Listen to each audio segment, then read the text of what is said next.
Welcome to basic science teacher में आपका स्वागत है। आज हम लोग जीव विज्ञान का अध्याय प्रक्रम जो चल रहा है ये चैप्टर, इसका हम लोग जंतु में पोषण के बारे में पढ़ेंगे। ठीक है, चलिए हम लोग जानते हैं कि जंतु में पोषण कैसे होता है। ठीक है,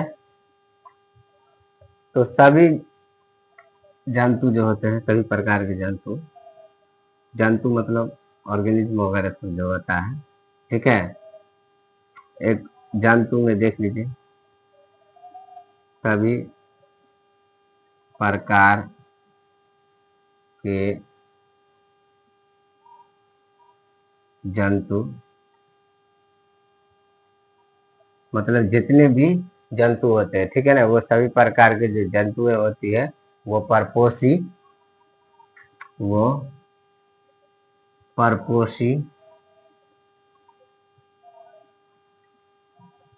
या परजीवी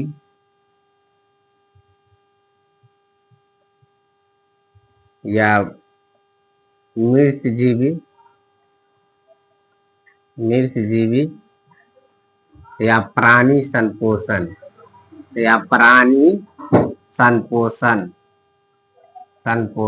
प्राणी संपोषण हो सकती है मतलब जितने भी जंतु है, जीव जंतु है, ये सभी जीव जंतु परपोषी, ठीक है, या मृतजीवी या परजीवी हो सकती है। ठीक है ना, जैसे कि अमीबा के बारे में आप लोग जानते होंगे। अमीबा क्या है? एक कोशिकीय जीव है। एक कोशिकीय जीव को हम देख नहीं सकते हैं। इसको देखने के लिए मैक्रोस्कोप मतलब सूक्ष्मदर्शी की जरूरत होती है। ठीक है, तो मैक्रोस्कोप के जरिए ही देखा जाता है एक कोशिकीय जीव। तो अमीबा में पोषण कैसे होता है? अमीबा जो है वो कैसे पोषण करता है? तो अमीबा का जो आकार जो होती है ना, वो निश्चित नहीं होती है, उसका आकार चेंज होते रहता है। ठीक है ना, इसका आकार जो चेंज होते रहता है वो किसके कारण चेंज होते रहता है? तो कूटपातों के द्वारा। ठीक है, अमीबा के बारे में हम लोग अगर बात करें तो ये क्या है? एक कोशिकीय जीव है। यह क्या है? यह एक कोशिकीय यह एक कोशिकीय यह एक कोशिकीय जीव होता है। ठीक है, इसका आकार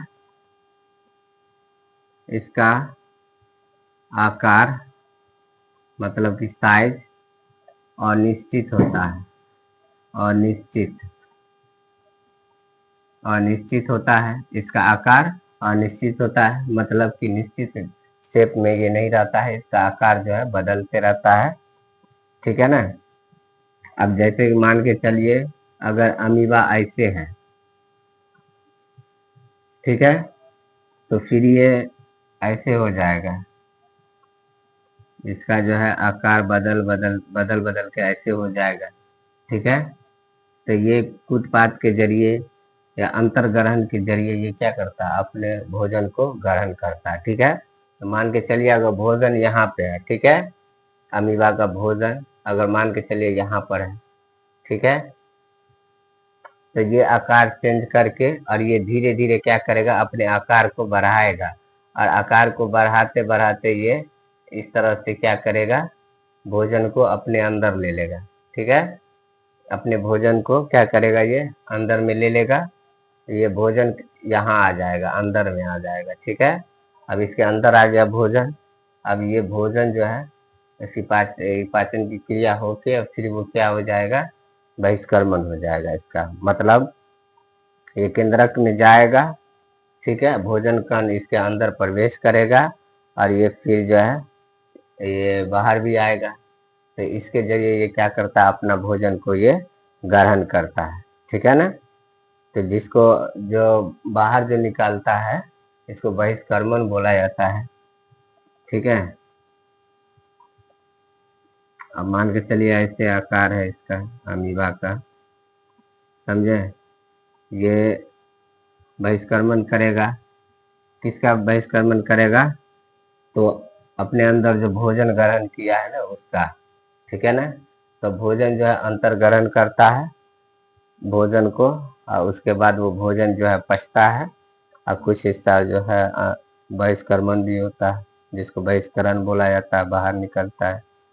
ठीक है। अमीबा में पोषण जो है 3 चरणों में होता है, जिसको अंतर्ग्रहण, पाचन और क्या कहते हैं, बहिष्कर्मण, जो बता दिए। तो ये मान के चलिए अंतर्ग्रहण हो गया, ये पाचन हो गया, और ये वाला क्या हो गया, ये बहिष्कर्मण हो गया। ठीक है। तो ये अमीबा का चित्र हो गया, जैसे मान के चलिए। अमीबा के बारे में समझ में आ गया। ये अमीबा क्या होती है, एक कोशिकीय जीव होती है। उसी तरह एक और है पैरामीशियम, ये भी एक कोशिकीय ही जीव होता है। तो जीवों में अंतर्ग्रहण द्वारा क्या होता है, भोजन जो है अवशोषित होता है, पचता है। ठीक है। तो ये सब समझ में आ गया आप लोगों को। तो अब हम लोग जो है ना मनुष्य का पाचन तंत्र के बारे में जानेंगे। मनुष्य का जो पाचन तंत्र होता है, ये तो जंतु में बता दिया आपको, अमीबा के बारे में, पैरामीशियम के बारे में। ये सब क्या है, एक कोशिकीय जीव है। ठीक है। अब हम लोग मनुष्यों के बारे में पढ़ेंगे। मनुष्य में जो पाचन तंत्र होती है, जिसको हम लोग इंग्लिश में डाइजेस्टिव सिस्टम बोलते हैं। ठीक है ना। तो मनुष्य के पाचन तंत्र में कौन कौन सा अंग शामिल है, बताइए। अगर आप लोग को मालूम है तो कौन कौन सा अंग शामिल होता है मनुष्य के। तो पाचन तंत्र, मनुष्य का पाचन तंत्र, ठीक है ना। आप लोग पढ़ते रहिए और मेरे साथ साथ नोट बनाते जाइए, आप लोग का बेहतर तैयारी होगा। ठीक है। अब हम लोग जो है मनुष्य का पाचन तंत्र के बारे में जानेंगे। ठीक है। मनुष्य का पाचन तंत्र, मनुष्य का पाचन तंत्र मतलब मनुष्य का जो डाइजेस्टिव सिस्टम होता है उसके बारे में। हम लोग भोजन ग्रहण करते हैं ना, किसी भी प्रकार की जो भोजन ग्रहण करते हैं, तो उसके पचाने के लिए एक प्रक्रिया से गुजरना पड़ता है। तो उसको पचाने के लिए हमारे अंदर जो अंग है वो क्या करता है, ये सारी प्रक्रिया जो है भोजन को पचाने में करता है। अब जैसे मान के चलिए पाचन की क्रिया जो है मुख से ही स्टार्ट हो जाता है, आहार नाल, मुंह से। अब मुंह में जैसे हम भोजन को लेते हैं तो उसके बाद चबाते हैं, चबाने के बाद क्या करते हैं, उसको निगलते हैं। आहार नाल के जरिए वो कहाँ जाता है, वो पेट में जाता है। ठीक है। फिर छोटी आंत, बड़ी आंत से होते हुए फिर क्या होता है, जो एनर्जेटिक होता है, जूस होता है, वो सब डिटेल में बताएंगे जब आप लोग अलग अलग टॉपिक वाइज जब पढ़ाएंगे, जैसे स्टोमच के बारे में, आहार नाल के बारे में, तो ये सब में बताएंगे।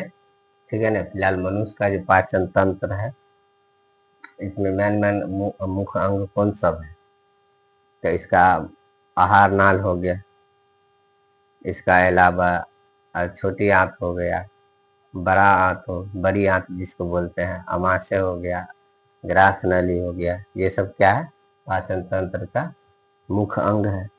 ठीक है। अंग जानते हैं ना आप लोग।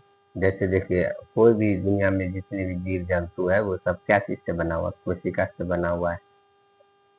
और कोशिका से क्या बनता है, कोशिका से उत्तक का निर्माण होता है, फिर उत्तक से अंग का निर्माण हुआ, अंग से अंग सिस्टम का निर्माण हुआ। उसी तरह जो है मनुष्य का जो है पाचन तंत्र है, उसमें क्या सब आता है, तो उसमें आता है आहार नाल हो गया, ग्रास मतलब नली हो गया। क्या सब आता है इसमें, इसमें देखिए आहार नाल हो गया, आहार नाल, ठीक है, जिसमें भोजन जिसके जरिए जाता है स्टोमच में। पेट हो गया, अग्नाशय, आमाशय हो गया, छोटी आंत, बड़ी आंत हो गया।